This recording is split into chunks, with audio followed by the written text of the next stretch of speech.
Welcome back, ladies and gentlemen. We are on day 2 of chapter 9. We'll be looking at type 1 and type 2 errors. By the end of this lesson, you will be able to interpret a type 1 and a type 2 error in context and give a consequence for each error in a given setting. At the end of the lesson, do try these problems. Let's go ahead and get started. All right, so as I said, this is 9.1, day 2, type 1 and type 2 errors, and you can read much of this information on pages 592 to 594. All right, so in a jury trial, what 2 errors could a jury make? And which error is worse? How could we prevent it? All right, so 2 errors.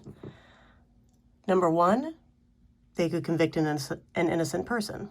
Number 2, let a guilty person go free. Now, most people would think that number 1 is worse, so we could change the amount of evidence required to convict. Now, here's the thing. What if we required 10,000 eyewitnesses? That's a lot of eyewitnesses. And that's a level of evidence that would be extremely difficult to achieve, if not impossible. And that's kind of what's bad about this plan. What would be good is that it'd be very difficult to convict an innocent person, but it would also be very difficult to actually convict a guilty person as well. All right, now, in a significance test, what 2 errors can we make, and which error is worse? All right, so for our definition, a type 1 error occurs if we reject the null hypothesis when the null hypothesis is true. That is, the data give convincing evidence that the alternative hypothesis is true when it really isn't. Now, a type 2 error occurs if we fail to reject the null hypothesis when the alternative hypothesis is true. That means that the data does not give convincing evidence that the alternative hypothesis is true when it really is. So in the first one, we find convincing evidence when the alternative isn't true. And we call this a type 1 error because that's actually the original goal of our problem, is to be able to reject the null hypothesis. So when everything goes right and we're able to reject the null hypothesis, the first type of error that we could make is stating that we have convincing evidence, and we do have convincing evidence, but that evidence misleads us. The second type of error is when we don't get a favorable outcome, when we fail to reject our null hypothesis, when we fail to find convincing evidence. And if we fail to find convincing evidence of the alternative hypothesis, but the alternative hypothesis is really the truth, then our test wasn't really able to do its job. All right, so what does this really mean? We were just kind of going through this. So if the null hypothesis is true, our conclusion is correct if we don't find convincing evidence that the alternative hypothesis is true. Or the other option is that we make a type 1 error if we find convincing evidence that the alternative hypothesis is true. So this is only if the null hypothesis is true. Now, if the alternative hypothesis is true, our conclusion is correct if we find convincing evidence that the alternative hypothesis is true. Basically, our conclusion matches reality.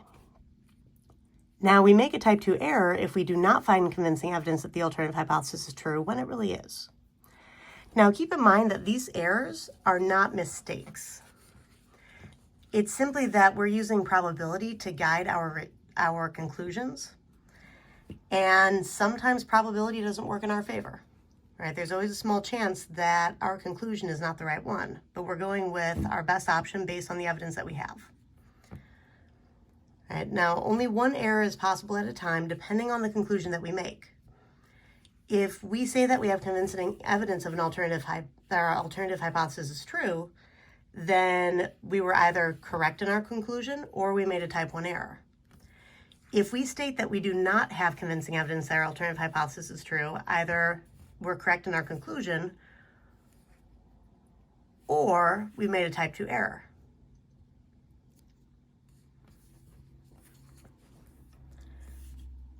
All right, so it's important to be able to describe type 1 and type 2 errors in the context of the problem, all right? So not just calling them type 1, type 2 errors and giving this generic description, but actually talking about it in terms of the situation. You also need to consider the consequences of each type of error. Which is worse depends on the context. It's one of the reasons why we have to be able to describe these in context. All right, so here's an example, and I apologize, there's very little space to write here. Just kind of do your best like I did. So for our example, speeding on the highway. In the previous alternate example, a police department wants to determine if it is worth the cost to install a speed sensor and traffic camera on the highway near the city. Now, this is the example that we were using towards the end of our last lesson. All right, so the department will install the speed sensor and traffic camera if more than 20% of the cars on this highway are speeding. The police department will select a random sample of 100 cars on the highway and then perform a test at the alpha equals 0.05 significance level of our null hypothesis that the true proportion of drivers who are speeding is 0.20 versus our alternative hypothesis, the true proportion of drivers who are speeding is greater than 0.20, where P equals the true proportion of all cars on this highway that are speeding. Now we want to describe a type 1 and a type 2 error in this setting and give a possible consequence of each, and then actually state which error the police department have made based on, so which error could the police department have made based on the results. Now, as a reminder, our results from our last lesson is that because our p-value was very small, it was less than 0.05, we rejected the null hypothesis, so we stated that we have convincing evidence that our alternative hypothesis was true. Now, if we state that we have convincing evidence that our alternative hypothesis is true, we're saying that we have convincing evidence, but we could have made a type 1 error, where we have convincing evidence, but the alternative really isn't true. All right, so that's why I have this star here. This is the type of error that we could have made based on the conclusion that we had in our last video. All right, so let's keep going. So this type 1 error. So the police department finds convincing evidence that more than 20% of cars on this highway are speeding when the true proportion really is 0.20, not greater than.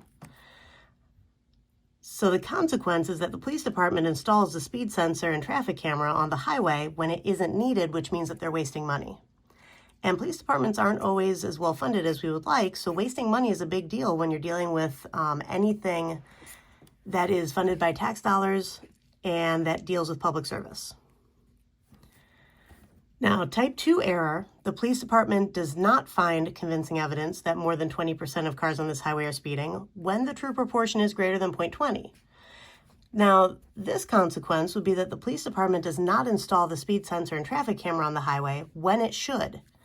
People continue to speed on the highway, putting their safety and that of others at risk. Now, anytime one of the consequences is increased risk of people's safety, generally that trumps anything with money. So I would say that the worst one, the worst error to make would be the type 2 error. And we often use describing these types of errors and looking at the consequences to decide whether we want to stick with that 0.05 significance level or we want to increase or decrease it so that we can maximize or minimize our types of error. Okay. Let's keep going. All right, so what is the probability of a type 1 error and what can we do to reduce the probability of a type 1 error? And are there any drawbacks to this? All right, so the probability of a type 1 error is the significance level, it's alpha. Because that's basically whatever we set our significance level at, that's the percent of the time we're willing to have our results are more extreme occur due to random chance, but we're saying that that's too unlikely. But there's still that small chance that it could have happened just due to random variation. Now, to reduce the probability of type 1 error, we use a smaller significance level. So instead of using 0.05, we might use like 0.01.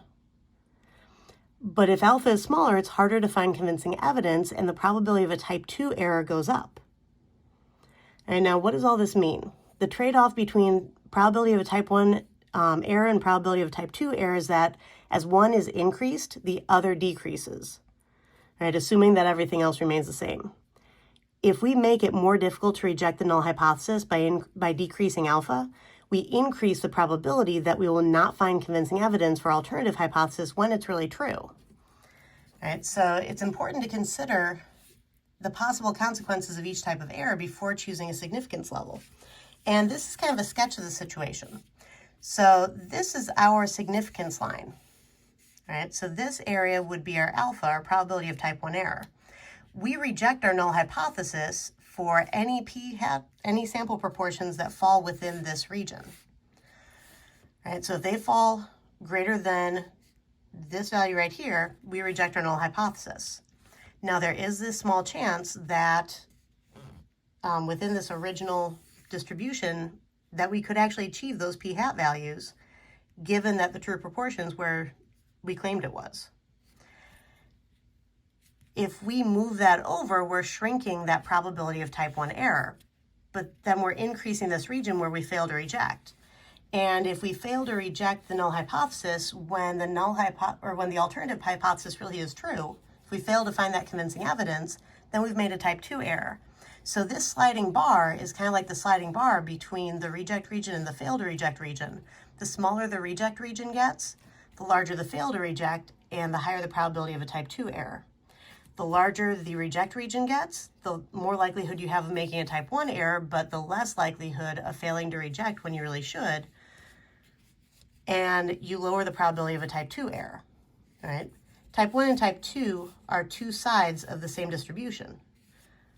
All right? So when you change one region, when you decrease one region, you increase the other. When you increase one region, you decrease the other. All right? That's what this is talking about. All right, go ahead and try this assignment, and I'll see you in class.